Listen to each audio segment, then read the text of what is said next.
اعوذ باللہ من الشیطان الرجیم بسم اللہ الرحمن الرحیم الحمدللہ رب العالمین والصلاة والسلام علی سید الانبیاء والمرسلین وعلی آلہ الطیبین الطاہرین اما بعد فقد قال اميرالمؤمنين علی بن ابی طالب علیہ السلام فی نہج البلاغہ الدہر یومان یوم لک و یوم علیک وَإِذَا كَانَ لَكَ فَلَا تَبْتَرْ وَإِذَا كَانَ عَلَيْكَ فَاصْبِرْ۔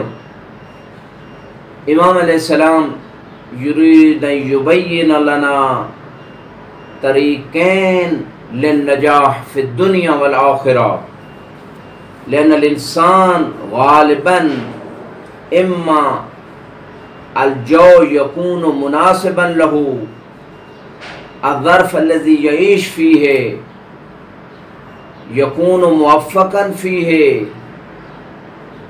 والنعم تنزل عليه من الصحة والعافية والمال والأولاد والجاه والعزة والنعم الإلهية لا تعد ولا تحصى كما ورد في القرآن الكريم وإن تعدوا نعمة الله فلا تحصوها.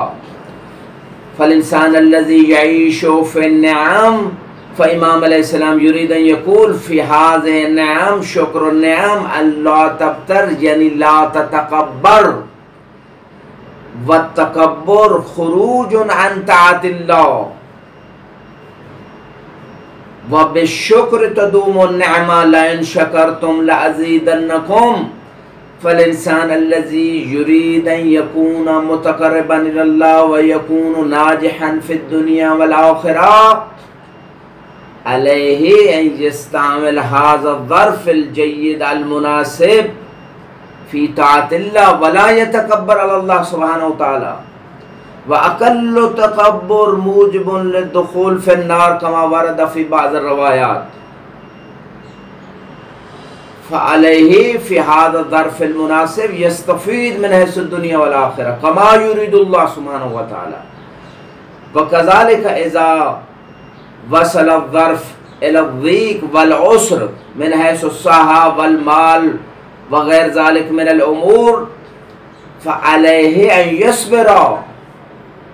الصبر مفتاح النجاح، والصبر على ثلاثة أقسام: إما الصبر على الطاعة، وإما الصبر على المصيبة، وإما الصبر عن المعصية، يعني إنسان يترك المعصية هذا صبر، يطيع الله هذا صبر، يصبر ما نزل عليه من المصائب هذا صبر. فإنسان إذا يصبر الله سبحانه وتعالى يكشف عنه هموم الدنيا والآخرة. فإمام عليه السلام أعطى للإنسان درسا أنه إذا كان في حالة الرفاهة أيضا يمكن أن يكون ناجحا إذا كان في طاعة الله ولا يتكبر، يكون ناجحا في الدنيا والآخرة.